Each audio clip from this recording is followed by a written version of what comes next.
오늘 말씀의 제목은 하늘의 별들까지 싸우게 하시다입니다.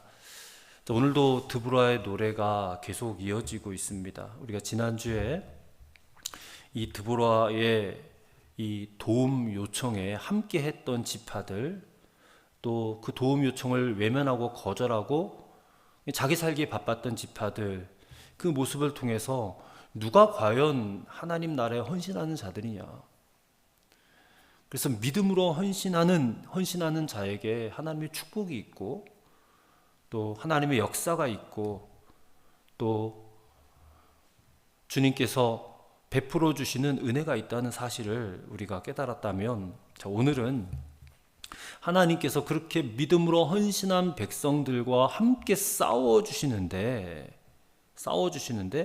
하늘의 별들까지 동원해서 싸워 주셨다라고 노래하는 거예요.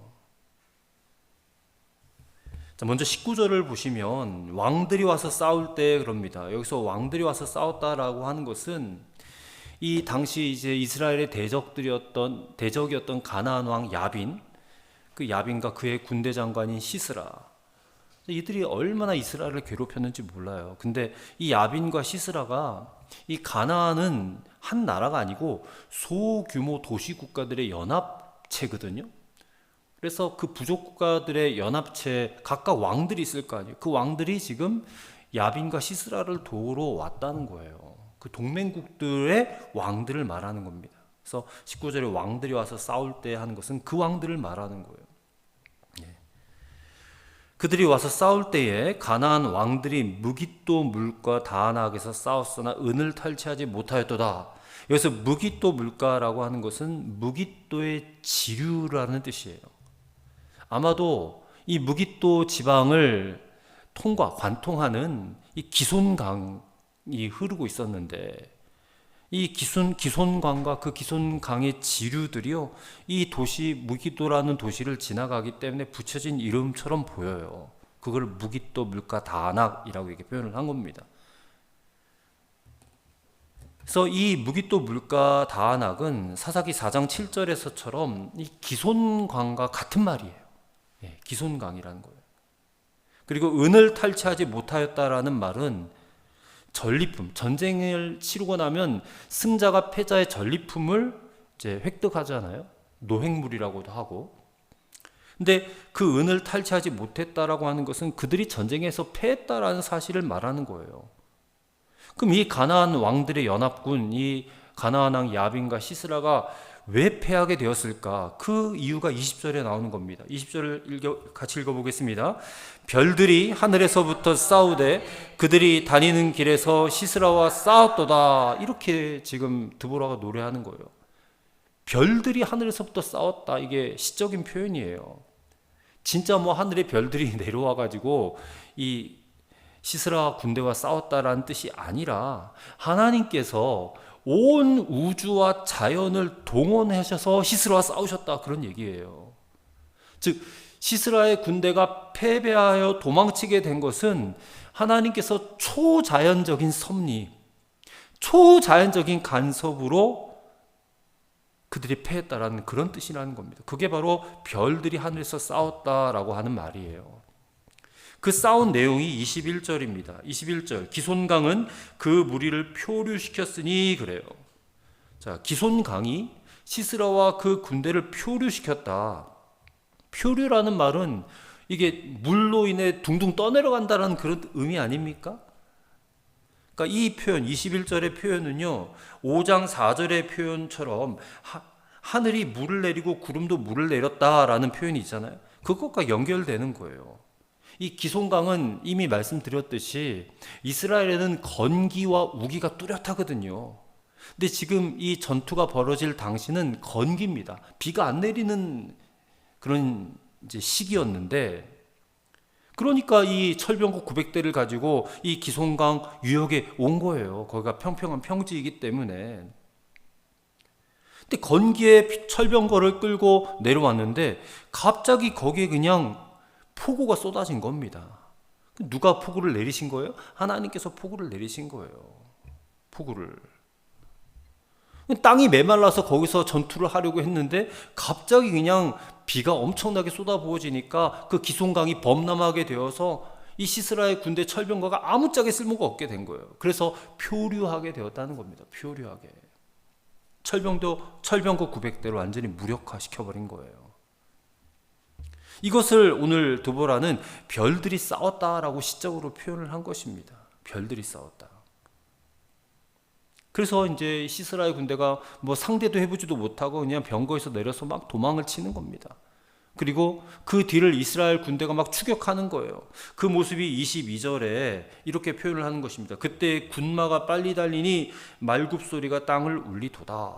이렇게 표현을 했어요. 그러니까 시스라의 군대는 목숨을 부지하기 위해서 사력을 다해서 도망치고 그 뒤를 쫓는 이스라엘 군대는 저 적들을 한 사람도 남기지 않고 다 처부수리라 진멸하리라 해서 말발굽 소리가 막 드높게 따가닥따가닥 하면서 그렇게 그 뒤를 추격하는 장면을 이렇게 묘사를 한 거예요. 자, 그런데 23절에 여호와의 사자의 말씀에 메로스를 저주하라 이런 말씀이 나와요. 이 메로스가 누구냐? 사람이 아니라 지역 이름인데요. 이게 어디인지를 구체적으로는 알 수가 없어요. 아마 이 기손강 부근에 있었던 어느 마을이었을 거예요. 이스라엘 땅의 어느 마을이었을 것입니다. 근데 이 메로스에 살고 있었던 사람들, 거민들은 지금 가나안 왕 야빈으로부터 그렇게 압제를 당하고 있었는데 이스라엘이 그 압제자의 손에서 지금 구원받기 위하여 싸우고 있는 이스라엘 군대를 도와야 되잖아요. 도와야 되는데 이 메로스 거민들이요 이러한 사실을 그냥 나몰라라 한 거예요. 외면한 거예요. 우리가 지난주에 봤듯이 그 4-5개 지파가 이 드보라의 지원 요청에 응하지 않았던 것처럼 이 메로스 거민들도 그랬다는 거예요. 그래서 전쟁 중에 있던 이스라엘 군대를 돕지 않았다라는 겁니다. 그래서 이 기손강에서 벌어지는 이 전쟁을 이들은 수수방관했기 때문에 뭐라고 해요? 저주를 받게 된다는 거예요. 저주를 받게 된다. 그러니까 이 대목을 보면서 우리가 하나님의 일이 있을 때, 그러니까 하나님의 일이 우리에게 너희의 이 헌신과 또 동참함이 필요하다라고 주님께서 요청하실 때에 주님 제가 여기 있사오니 저를 사용하여 주십시오. 제가 헌신하겠습니다라고 나서야 되는데 그렇지 않고 그거는 내 일이 아니야. 그는 당신들이 알아서 해. 나랑 상관없어. 이러면서 거절하고 하면 어떻게 된다는 거예요? 저주를 받게 된다는 겁니다. 하나님의 백성이 하나님의 백성답게 살아야 되는데 그것은 곧 하나님의 일이 곧 내 일이고 내 일이 곧 하나님의 일 아니겠어요? 근데 하나님의 일을 나몰라라 해요. 수수방관해요. 그런 자에게 지금 저주가 내려진다라는 것입니다. 얼마나 두려운 말씀인지 몰라요. 물론 우리가 내 일이 너무 바빠서 교회 일이고 뭐 하나님의 일이고 거기 내가 신경 쓸 겨를도 없을 수도 있어요. 하지만 그럴지라도 네가 정말 구원받은 백성이 맞다면 너가 정말 하나님으로부터 선택받았고 택함받았고 하나님의 자녀, 하나님의 백성이 맞다라고 인정한다면 하나님의 일에 절대로 무관심할 수가 없습니다. 그 일에 대해서 마치 내 일처럼 여기고 안타까워하고 내가 어떻게 하면 그 일이 잘 되어질 수 있게 할 수 있을까, 도울까 이런 마음을 갖는 것이 지극히 당연하다는 건데 근데 그것을 나무를나라 하고 수수방관한다는 것은 그거는 자기 스스로가 하나님 백성이 아니다라는 사실을 나타내는 것 아니겠어요? 그러니 저주를 받을 수밖에 없다라는 것입니다. 그래서 23절 계속해서 읽어보세요. 너희가 거듭거듭 그 주민들을 저주할 것은 그들이 와서 여호와를 돕지 아니하며 그래요. 여호와를 돕지 않았다. 지금 이스라엘 군대를 돕지 않았다는 것을 하나님 당신을 돕지 않았다라고 얘기를 하는 거예요. 여호와를 도와 용사를 치지 아니함이니라 하시도다.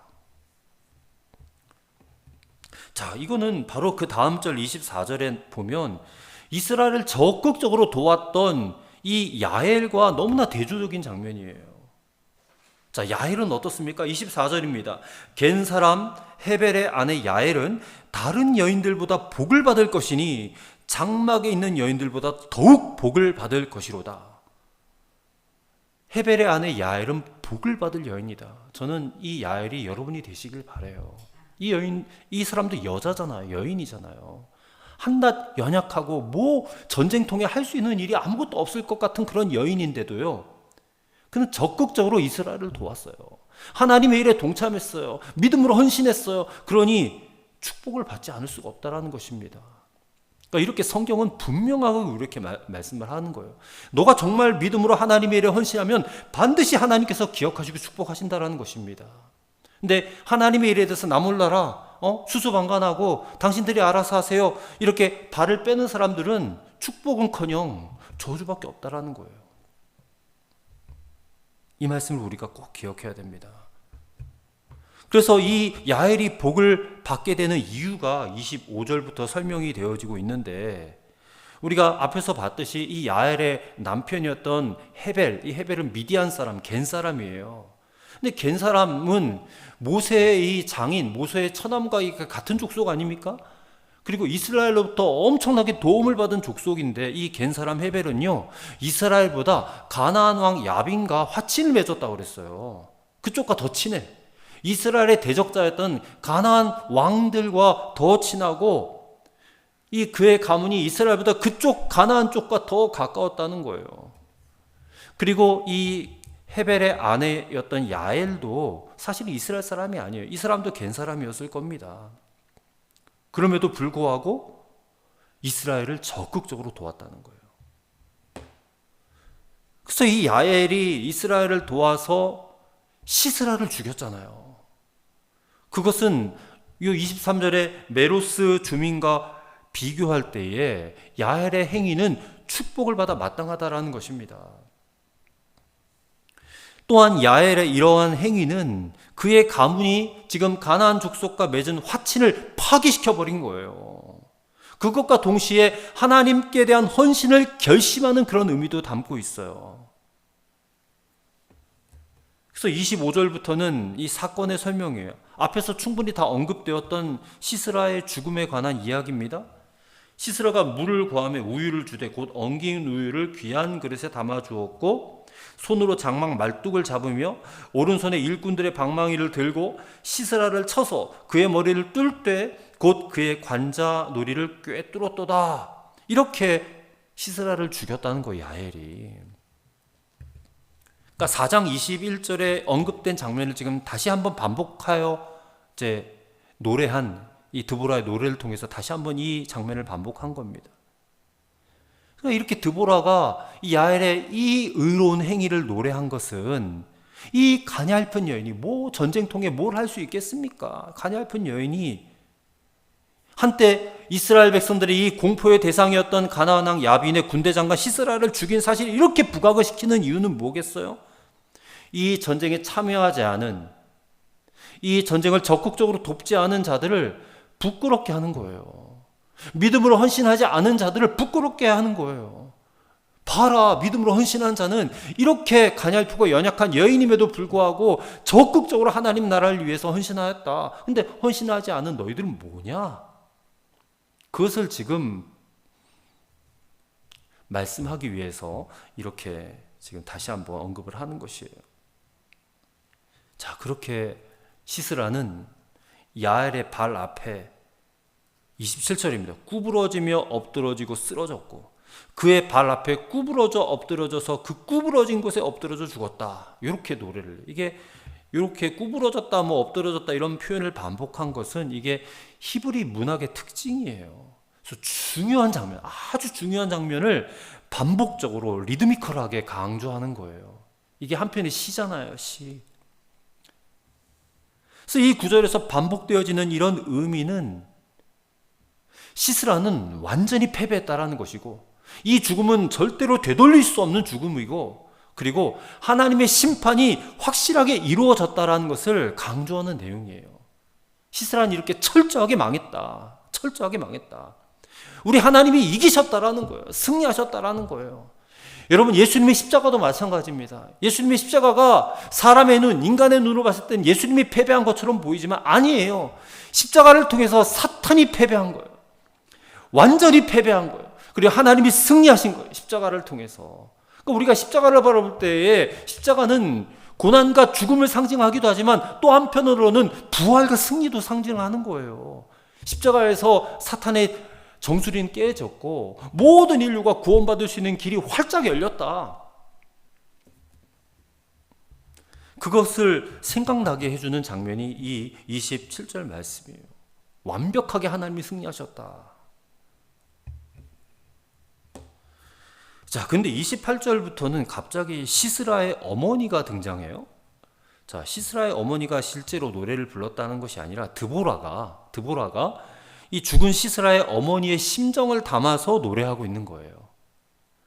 자, 시스라의 어머니가 전쟁에 나간 아들이 승전에서 개선할 것으로 지금 학수고대하고 있는데 지금 돌아오질 않는 거예요. 아들이 돌아오질 않으니까 이 자식이 어떻게 되지 않았을까 하는 그런 걱정과 불안과 두려움으로 막 울부짖는 장면을 그렇게 묘사를 한 겁니다. 28절 시스라의 어머니가 창문을 통하여 바라보며 창사를 통하여 부르짖기를 그의 병거가 어찌하여 더디오는가, 그의 병거들의 걸음이 어찌하여 늦어지는가, 이렇게 막 노심초사하고 있다라는 거예요.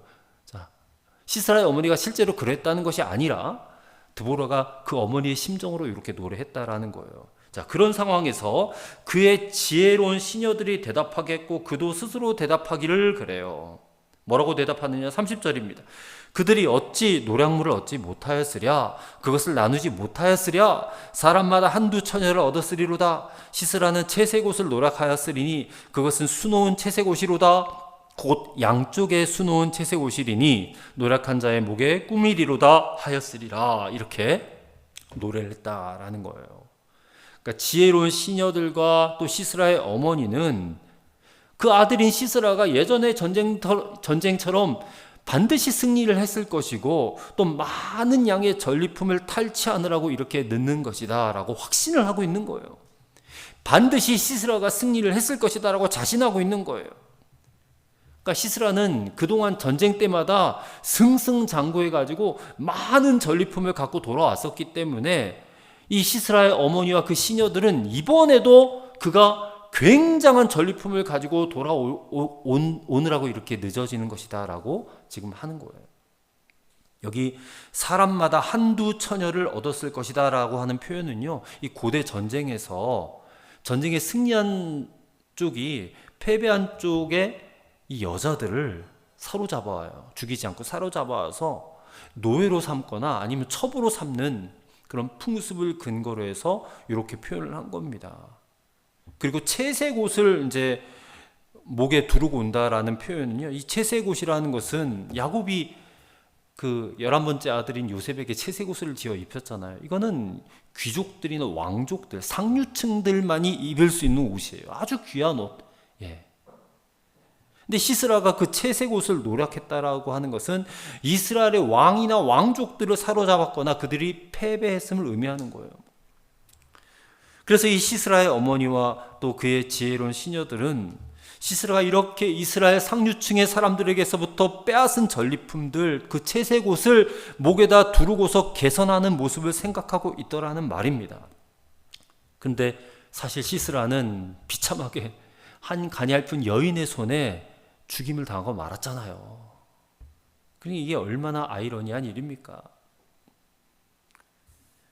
자, 그리고 여기서 지금 시스라의 어머니가 등장을 하는 것은 앞서 7절, 5장 7절에 드보라가 스스로를 내가 이스라엘의 어머니가 되었다라고 했던 것과 비교되는 표현이에요.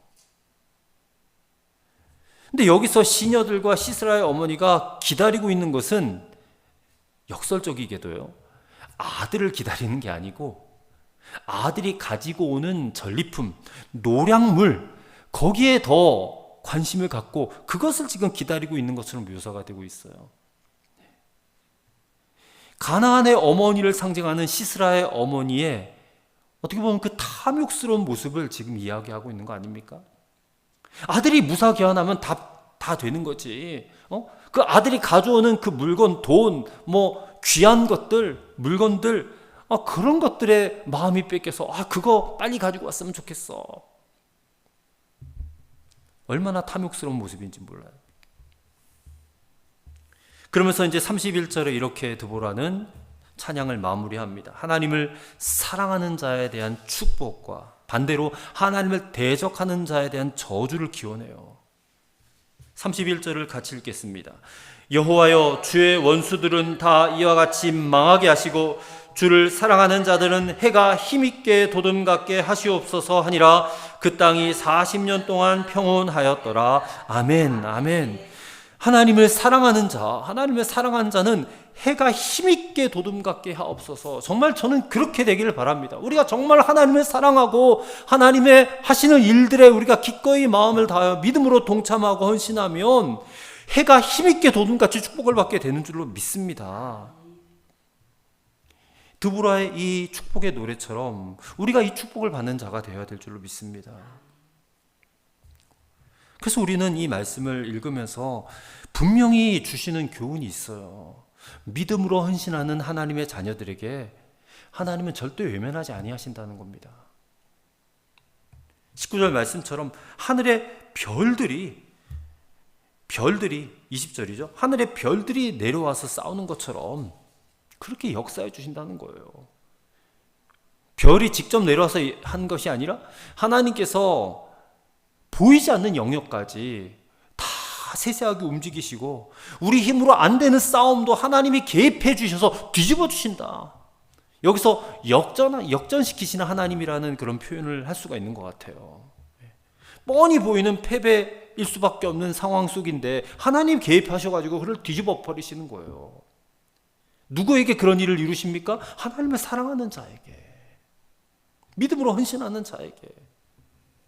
그래서 보이지 않는 하나님의 손, 그 손이 우리의 이 상황을, 우리의 삶의 모든 부분을 움직이고 좌지우지 하신다라는 것을 우리는 반드시 기억해야 될 줄로 믿습니다.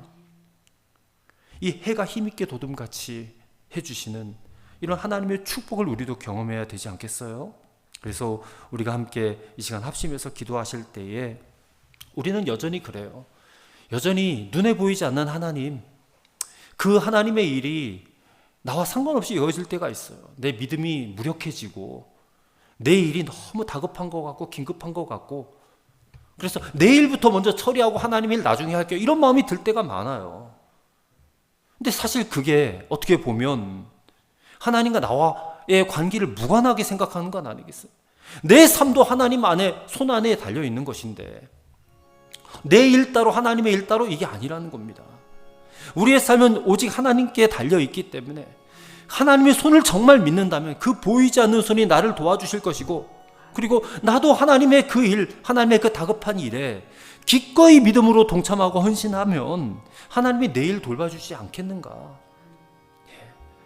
여전히 부담스럽고 그 일 앞에서 주저주저 하고 있는 우리의 나약함이 있다면 이 시간 간절하게 회개하고, 오늘 드보라처럼 야엘처럼 정말 하나님 한 분만 믿고 믿음으로 나아가고 믿음으로 헌신하면 정말 하늘의 별들까지 동원해서 싸워서 승리케 하시는 하나님의 역사심을 믿고 나아가게 해달라고 이 시간 우리가 합심해서 기도하도록 하겠습니다. 하나님 아버지, 오늘 우리가 이 드보라의 찬양, 이 노래를 통하여서 다시 한번 우리의 믿음 없음을 발견하게 됩니다. 우리는 여전히 하나님이 눈에 보이지 않고 하나님이 손에 잡히지 않고 정말 하나님이 살아계신 게 맞는가? 하나님이 살아계시다면 왜 내 일이 이렇게 어려운가? 그렇게 자꾸만 하나님과 나를 별개로 분리시켜서 이렇게 생각할 때가 얼마나 많은지 모릅니다. 그러나 하나님은 눈에 보이지 않다 할지라도, 느껴지지 않는다 할지라도 하나님은 어김없이 살아계신 하나님이시고 변함없이 우리의 삶을 돌보고 계시는 하나님이시고 우리의 삶에 깊이 개입하기를 원하시는 하나님이신 것을 믿습니다. 하나님이 우리에게 요구하시는 것은 오직 하나, 믿음밖에 없습니다. 그 믿음으로 하나님의 일에 동참하라. 그 믿음으로 하나님의 일에 헌신하라. 하나님의 일이 과연 너의 일이고 너의 일이 곧 나의 일이다라고 말씀하시는 그 하나님의 말씀, 그 말씀에 우리가 깊이 우리의 이 믿음 없음과 여전히 그 일에 동참하고 헌신하기를 부담스러워하고 주저하는 우리의 나약한 모습을 이 시간 철저하게 회개하게 하시고, 누가 봐도 패배할 수밖에 없는 상황, 누가 봐도 이해할 수 없는 그런 상황이라 할지라도 오늘 드보라처럼 또 야엘처럼 이렇게 나약하고 연약한 이런 한 여인의 손에 이 시스라의 목숨을 하나님께서 맡기셨던 것처럼 우리가 믿음으로 나아갈 때에 하늘의 별들까지 내려와서 싸우게 하시는 그런 담대한 하나님의 역사가 있게 될 줄로 믿습니다. 오늘도 그 믿음을 가지고 우리가 살기를 소망합니다. 하나님, 우리에게 그 믿음이 없습니다. 하나님, 우리에게 그 믿음을 주옵소서. 그 믿음으로 주를 위하여 헌신하며 주를 위하여 살아가는 저희들이 될 수 있기를 원합니다. 하나님의 나라가 이 땅에 이루어지기까지 믿음의 사람들의 헌신을 통해서 이날이 때까지 하나님의 나라는 계속해서 번창해왔고 발전해온 줄로 믿습니다. 이제 마지막 때에 하나님의 나라가 완성되어지는 그 상황에 우리의 헌신을 주님은 요구하고 계신 줄로 믿습니다. 우리가 마지막까지 정말 하나님 나라 벽돌 한 장 쌓는 그런 심정으로 하나님 마지막까지 헌신할 수 있는 그런 주의 백성들, 주님의 자녀들 되게 하여 주시옵소서. 하나님 아버지, 우리의 나약한 믿음을 이 시간 회개합니다. 두려워서, 정말 두려워서 말씀대로 행하지도 못하고 내 상황이 너무나 염려되어서 한 발짝도 하나님께로 나아가지 못하는 우리의 모습을 주님 앞에 회개합니다. 주님은 그런 우리의 모습을 보면서 얼마나 안타까워하실까요? 한 걸음만 더 내게로 다가오라고, 믿음을 가지고 나를 바라보라고 주님은 말씀하고 계시는 줄 믿습니다. 골리앗 앞에 섰던 다윗처럼, 홍해 앞에 섰던 모세처럼, 여리고성 앞에 섰던 여호수아처럼, 사자굴 속에 던져질 위협 앞에 섰던 다니엘처럼 정말 살아계신 하나님, 내가 믿는 하나님은 온 우주의 왕이시고 온 이 인류의 모든 사람의 모든 나라의 왕이 되시는 그 하나님 믿는 믿음으로 세상과 타협하지 않고 변질되지 않고 하나님 온전한 믿음으로 굳게 설 수 있도록 붙들어 주옵소서. 우리가 이 믿음으로 나아가기만 하면 하나님께서 일하여 주실 줄로 믿습니다. 우리가 믿음으로 반응하지 않으니까 하나님도 어떤 일도 하실 수가 없다는 것을 깨닫게 하옵소서. 하늘의 별들까지 다 동원하셔서 우리를 대신해서 싸워 주신 것처럼 우리의 삶 가운데서도 하나님이 역사해 주실 줄로 믿습니다. 정말 하나님의 살아계심을 우리가 맛보게 될 줄로 믿습니다. 그래서 그 믿음으로 나아갈 때에 하나님께서 우리를 해가 힘있게 돋음같이 만들어 주실 줄로 믿습니다. 감사하고 우리 구주 예수 그리스도 이름으로 기도드리옵나이다. 아멘.